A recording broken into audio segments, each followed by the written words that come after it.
샬롬. 오늘은 3월 7일 월요일 말씀입니다. 신명기 22장에서 26장까지의 말씀입니다.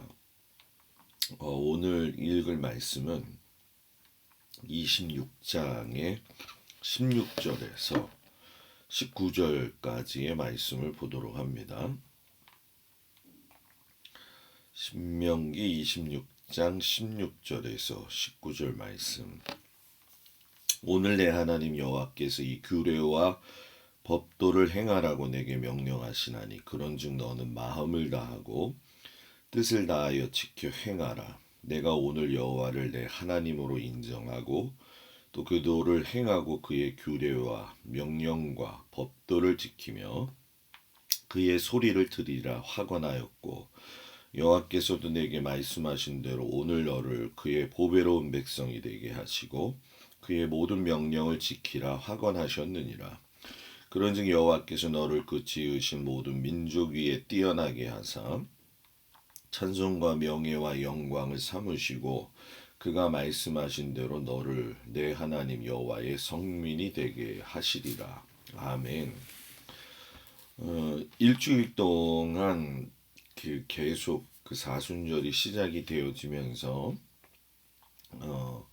다른 어느 때보다는 또 하나님 앞에 제일 집중해야 될 시기죠. 그리고 성도들의 건강을 위해서도 제 몸 관리를 참 최선을 다하고 있는데 조금 좀 감기 기운이 있었습니다. 물론 제가 여러분들을 위해서 그 코로나 자가기 특검사는 문제가 있을 때마다 제가 생각을 하고 검사를 해요. 그래서 어저께도 저녁에 검사를 해봤더니 여전히 음성이고 별 문제는 없습니다. 다만 조금 좀 제가 너무 좀 과하게 좀 투자를 하고 있구나. 그래서 그런 마음은 들지만 그래도 우리가 사순절인 것만큼 하나님 앞에 좀 집중했으면 좋겠고요. 여러분들의 건강에 이렇게 나쁜 영향을 주지 않도록 제가 항상 관리하고 있다는 거, 코로나 관리를 하고 있다는 거 꼭 기억을 좀 해주시기 바랍니다.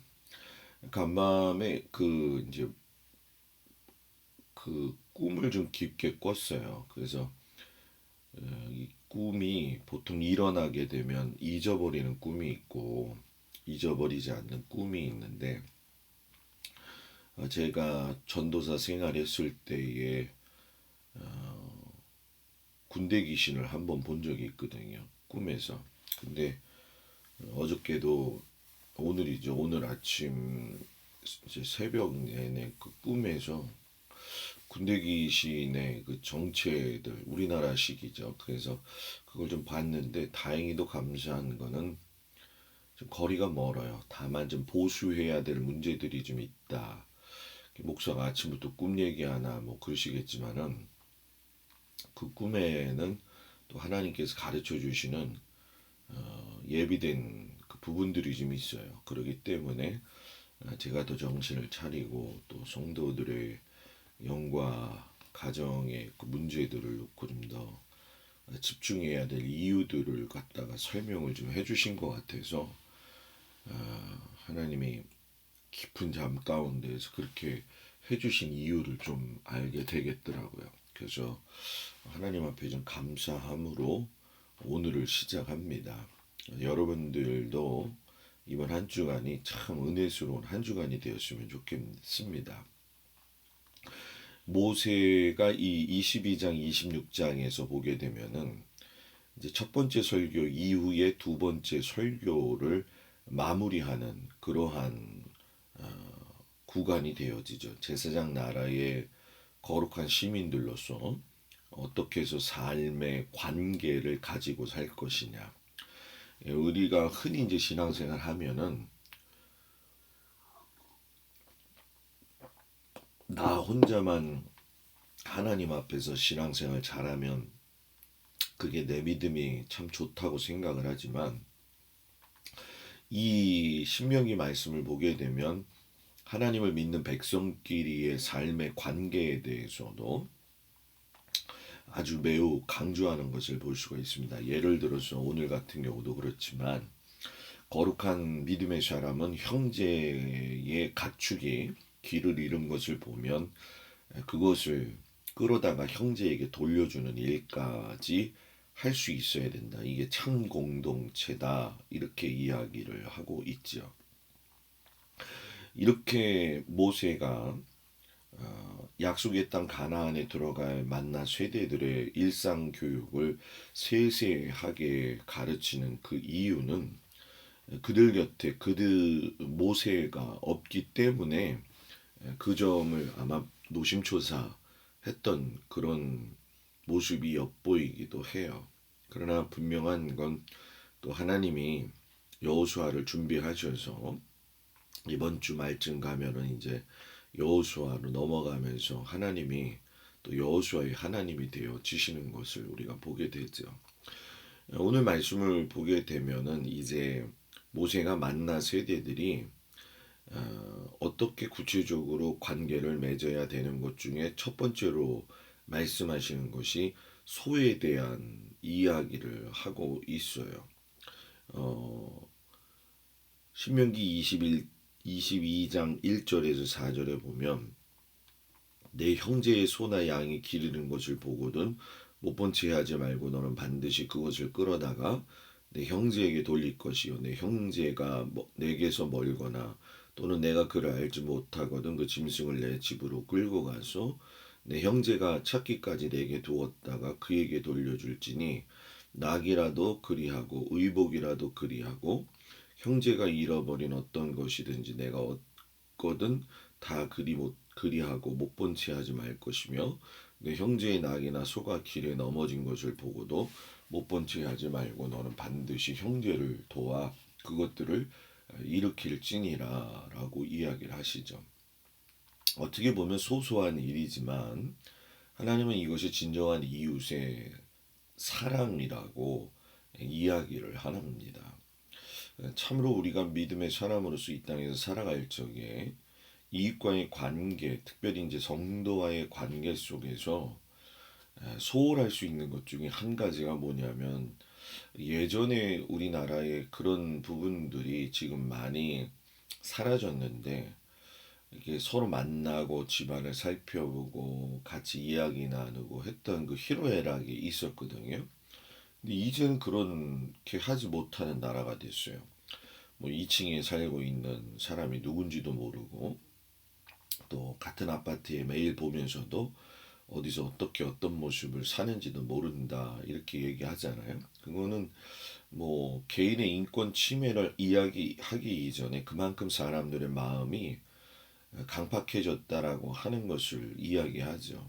누구한테도 참견하고 싶지 않고 참견받고 싶지도 않고 그러나 하나님은 우리 보러 그렇게 살지 말라고 하는 거죠. 대개의 경우가 이웃과의 관계를 끊는 것, 성도와의 관계를 깊게 갖지 못하는 것은 어느 누구에게나 마찬가지만 겪는 아픔이 좀 있지요. 그 현실적으로 보게 되면 말이 퍼져나가는 이유, 기도해줘야 될 문제들이 입에 오르락내리락 하는 문제들로 인해서 어찌보면 교회에도 그런 시험에 들고 있는 경우가 많이 있어요.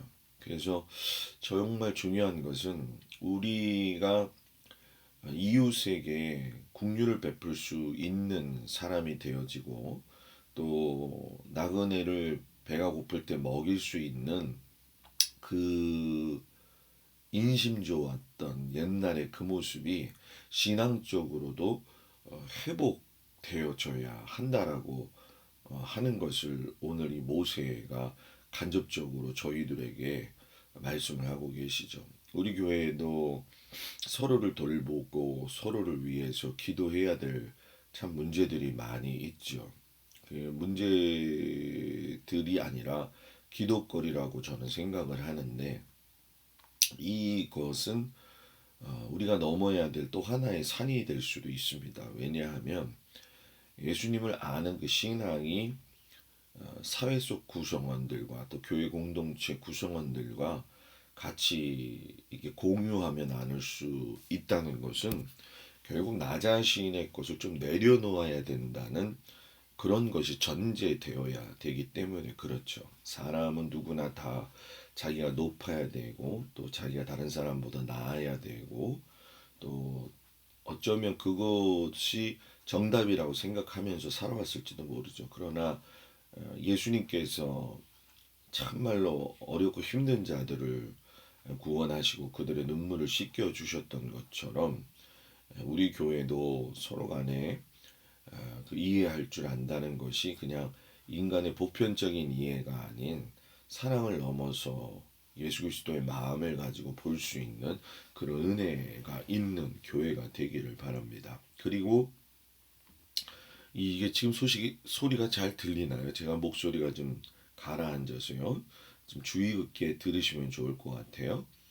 제사장 나라에서는 또 노예를 소중하게 돌보아야 될 그러한 이웃이다라고 이야기를 해요.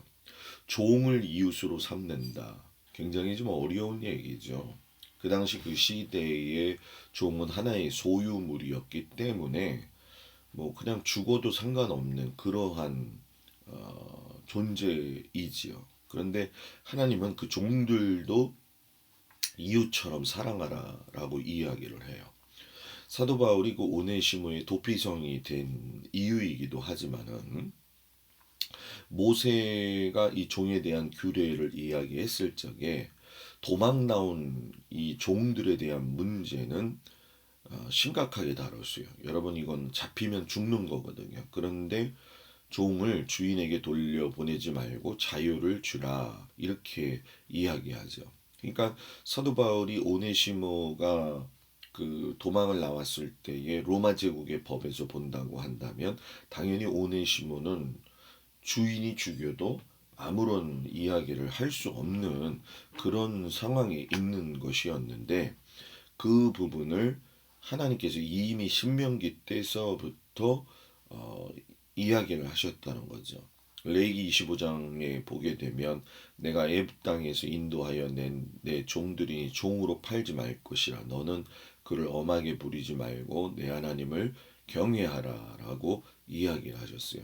그리고 이제 지나간 시간들 동안에 보면은 도피성을 하나님께서 만드신 이유도 사람을 살리기 위한 그러한 어떤 처소로 만드셨다는 거 다들 기억하실 겁니다. 그래서 오네시모에게 있어서 도피성은 사도 바울이었죠. 그래서 바울이 오네시모의 주인이었던 빌레몬에게 편지를 보내면서 그런 이야기를 했어요. 오네시모가 내게 머물러 있게 해서 예수 그리스도의 복음을 위해 갇힌 중에서 너 대신 나를 섬기게 하고자 한다 이런 말을 했죠. 이만큼 하나님은 기억하시는 게 뭐냐면 너가 죄인 되었을 때의 너의 처지를 생각하라는 거죠. 나는 너를 애굽 땅 종되었던 집에서 인도하여 낸 하나님 여호와니라. 이걸 처음에 이야기하셨던 그 부분이 바로 그걸 강조하는 거죠. 우리도 예수를 믿기 이전에 죄인의 모습이었다는 거죠. 내가 너를 용서해 줬는데 너는 왜 남을 용서하지 못하느냐. 이해하려고도 하지 않는 게 실상은 요즘 현실적인 문제죠. 사랑이라고 하는 것이 뭐 일반적인 세상의 사람들이 하는 사랑으로 본다면 주고받는 사랑이잖아요. 근데 예수님의 사랑은 주고받는 사랑이 아니라 무조건적인 사랑이었다는 거죠. 그리스도인으로 살아가면서 남을 사랑한다는 것은 그 사람의 형편과 처지를 이해해주고 너도 예전에 그러한 존재였지만 내가 너를 사랑했었다라고 하는 것을 알게 하시는 하나님의 사랑을 적극적으로 행하도록 하게 하시는 거죠. 그러니까 오늘 이 말씀은 우리들의 사람과의 관계가 얼마만큼 하나님 앞에서 성서적이어야 되느냐 하는 것을 가르쳐 주고 계시죠. 또 하나님께서 고아의 아버지시고 아부의 재판장이 되어 주신다라고 하는 걸 이야기를 해요. 세상에서 아마 제일 소외된 사람들이 고아와 같은 마음을 가진 사람들, 또 과부와 같은 마음 사람들 아닐까요?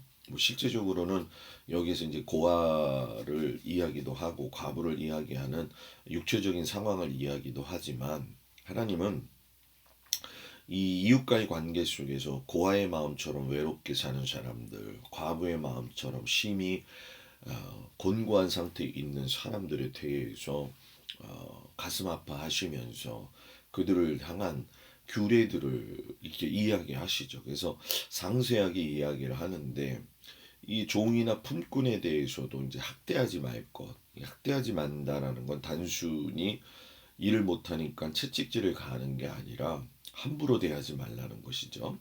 그리고 품삯은 당일에 주고 미루지 말아라. 그리고 연대처벌, 이 연대처벌, 그러니까 한 사람이 잘못했는데 다 책임져라. 이것도 하지 말고 객이나 고아의 송사를 억울하게 하지 말아라.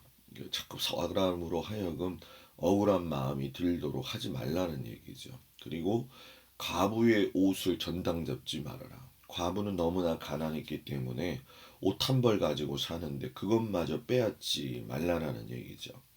밭에서 또 곡식을 벨 때나 감람나무를 떨 때나 포도를 딸 때나 나그네와 고아와 가부를 위해서 남겨두어라라고 이야기를 했어요. 그러니까 하나님은 약자들을 더 잘 지키고 보호해 주어라 이야기하시면서 배려를 더 하시는 말씀을 하시죠. 시편 68편 5절에 보면 그의 거룩한 처소에 계신 하나님은 고아의 아버지시며 과부의 재판장이시니라. 출애굽기 22장에 보면 너는 과부나 고아를 해롭게 하지 말라. 내가 만일 그들을 해롭게 함으로 그들이 내게 부르짖으면 내가 반드시 그 부르짖음을 들으리라.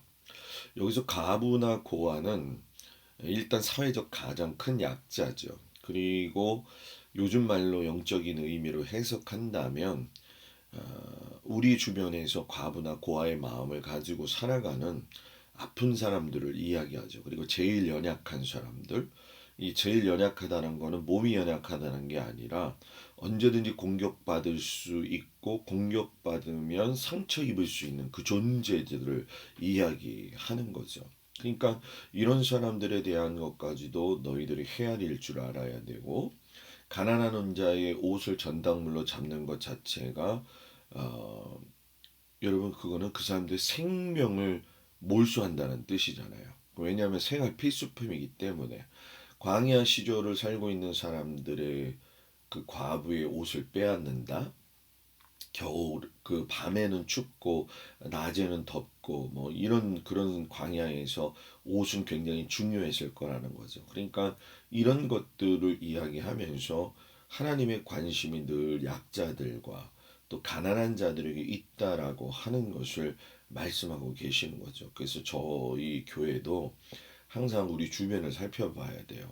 그 성도들의 가정에 보게 되면 서로의 형편과 사정을 너무 잘 알기도 하고 또 알면서도 그냥 또 넘어가기도 하고 모르기도 하고 이런 복잡한 관계들이 있는 거는 결국 인간적인 사회적 구조 속에서의 이해관계가 맞아떨어지지 않거나 또는 뭐 간섭받기 싫고 간섭하기도 싫은 그런 어떤 본인의 그런 마음들이 있는 거죠. 그러나 이건 진짜 하나님이 원하시는 교회 모습이 아니라는 거예요. 성도들은 항상 서로를 위해서 기도하고 눈물 뿌려주고 내일을 저 사람의 일을 내일처럼 여길 줄 알고 그것이 물론 여러분들 어렵겠지만 또 방금 이루어진다고 할 수는 없지만 차차 예수 그리스도의 마음을 가지고 우리들이 그렇게 살아나가는 그 은혜를 받기를 축복합니다. 그리고 이제 제사장 나라에 재판이 있다는 걸 이야기하시면서 그 의인과 악인을 판결할 때에도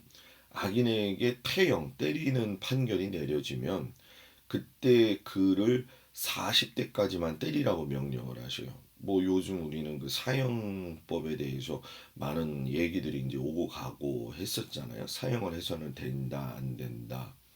근데 이제 악인이라고 하는 거 보면은 실상 여러분 상대방과 바꿔서 생각해 보지 않으면 굉장히 나한테 큰 아픔을 주는 사람이 될 수도 있고 심지어 뭐 예전에도 어떤 영화 속에서 그런 적이 있었잖아요. 전도연 씨가 나와서 그 딸이 유괴되어 가지고 죽었을 때에 자기는 하나님 앞에서 정말 기도 많이 하면서 그 문제를 끌어안고 엄청나게 울고 이제 용서해야 되겠다라고 형무소에 찾아가서 그 살인자를 만나게 됐을 때 살인자가 내가 하나님 믿고선 용서받았다고 이야기했을 때에 이 전도연 씨가 오열을 하면서 내가 용서하지 않았는데 감히 어떻게 하나님 앞에 용서받았다고 이야기하느냐 했던 그 영화의 한 장면이 떠오르는데 그때 그 상황들을 보게 되어지면은 정말 이런 사람까지 용서해야 되나 그런 마음이 들 정도로 그래서 여기서 하나님이 강조하시고 싶으신 건 뭐냐 하면은 처벌은 처벌대로 분명히 해야 된다는 거예요. 그러나 처벌받는 형제가 경이 여김을 받지 않도록 존중하라 이런 얘기죠. 그래서 죄인이라 할지라도 40대 이상을 때린 경우에는 40대 이상 때린 사람이 처벌을 받아야 된다. 그래서 보통 39대까지만 때리게 되어진 거죠. 그래서 사도 바울이 예전에 그 말씀에서 고백을 하죠. 자기가 유대인들에게서 40에서 한한 감한 매를 자기는 5번이나 맞았다고 이야기를 해요. 그러니까 얼마나 사도 바울이 많이 맞았는지를 여러분들 알게 되죠. 이 어마무시한 이 채찍을 맞았던 이 바울. 근데 바울을 생각하기 전에 이 사순절에는 우린 예수님이 맞았던 또 채찍에 대해서도 생각해 볼 수가 있어요. 로마 제국의 채찍은 맨 끝에 조각, 새 조각이나 동물의 뼈 조각을 이렇게 붙여놔요. 그래서 한번 맞게 되면은 살점이 그냥 뚝뚝 떨어져 나오게 만든. 그래서 혈관은 물론이거니와 동맥이 절단되기도 하고 심지어 뭐 눈에 맞을 때는 뭐 눈알이 튀어나올 정도까지 그러한 상황이었다는 걸 우리가 사순절을 보면서 와 예수님이 왜 그런 채찍질을 맞으셔야 됐을까? 바로 우리 때문이라는 거죠.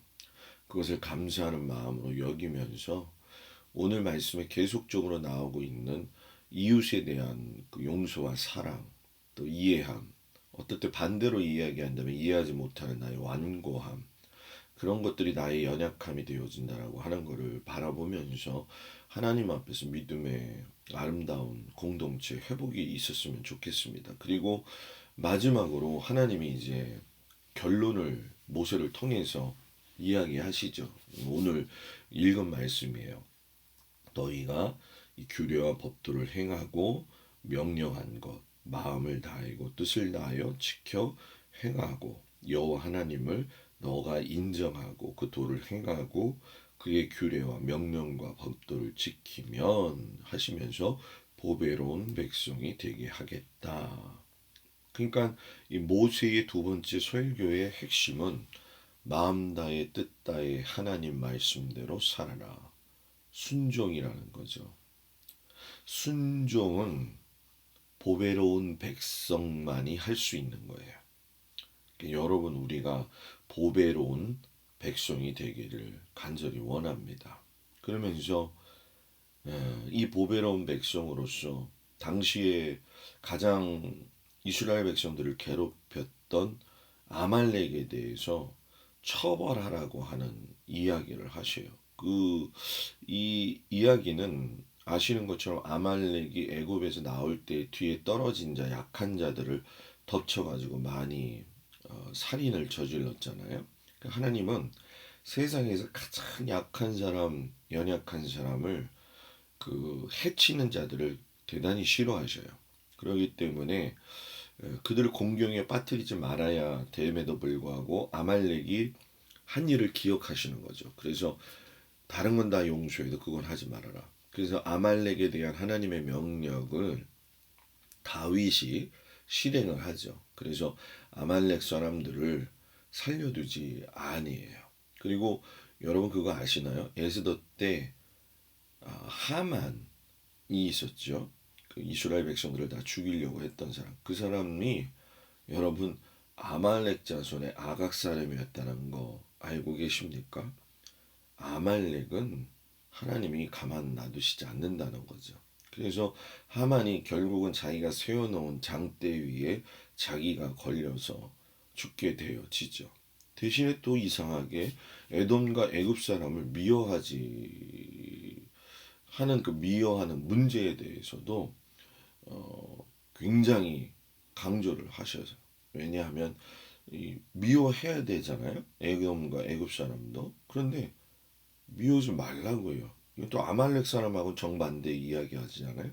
왜 그러냐면 에돔은 에서의 후손이 되어지고 애굽의 사람들은 실상 여러분 많은 하나님의 경고를 받은 자들이었기 때문에 그들에 대해서도 실상은 용서해야 되는데, 어떻게 용서하느냐? 따라 나온 자들 중에서 할례 받고 개종한 사람들에 의해서는 조상들의 죗값을 치렀기 때문에 이스라엘 총회에 들어올 수 있게 하셨다는 거예요. 이 얘기를 쉽게 설명하면, 자신의 죄를 회개하고 하나님 앞에 돌아서는 자들은 용서하고 받아들이라고 하는 말씀이죠. 오늘 이 말씀 이른 아침에 보내드렸어야 되는데 못 보내드린 거 미안하고요. 목소리가 잘 들렸는지 모르겠어요. 오늘 이 말씀의 마지막 결론을 드리면서, 저는 우리 교회가 건전한 공동체가 되어줘서 올바른 관계 속에서 성도와 성도끼리, 목사와 성도끼리, 또 이웃과의 관계 속에서도 합당한 원칙 아래서 서로를 돌보고 사랑하고 존중할 수 있는 거룩함을 가지라는 이 모세의 말을 마음속에 새겨두는 아름다운 공동체가 되어지는 그 은혜가 있기를 주의 이름으로 축복을 드립니다. 기도하겠습니다. 아버지 하나님, 우리가 인생을 살면서 관계 맺고 사는 것이 참 어렵고 힘듭니다. 그런데 오늘 모세가 설교의 두 번째 마지막을 관계에 대한 이야기를 하고 마무리를 합니다. 하나님이 고아나 과부와 또 마음에 억울한 자들이 없도록 그들을 돌보고 사랑하라고 이야기하셨습니다. 이것이 이스라엘 백성들에게 원하시는 하나님의 귀한 마음이셨습니다. 이것을 우리가 하나님 앞에 순종하면 하나님이 우리로 하여금 보배로운 자가 되게 하시겠다 하셨습니다. 하나님, 우리가 하나님의 보배로운 백성이 되기를 원합니다. 세대 가운데에서 서로에 대해서 침범하지 않기를 바라고, 또 더 이상 간섭받는 걸 간섭받는 걸 싫어하는 시대에 살고 있지만, 우리가 인격을 다듬고 품성을 다듬고 하나님의 마음을 가지고 기도해야 할 것과 말을 해서 마음의 상처를 주는 것과 여러 가지 이야기들을 잘 분별해서 하나님 앞에 온전히 세워질 수 있는 저희들이 되어지도록 인도하여 주옵소서. 우리 오늘도 각자의 삶에서 수고하고 애쓰는 모든 성도들이 건강을 지켜주시고, 또 일터를 지켜주시고, 자녀들을 하나님 지켜주시고, 성도들의 기도에 하나님 일일이 응답하시고 하나님께서 보배로운 백성으로 삼아 주시옵소서. 오늘 하루를 주님 축복하면서 예수님의 이름으로 기도드렸습니다. 아멘.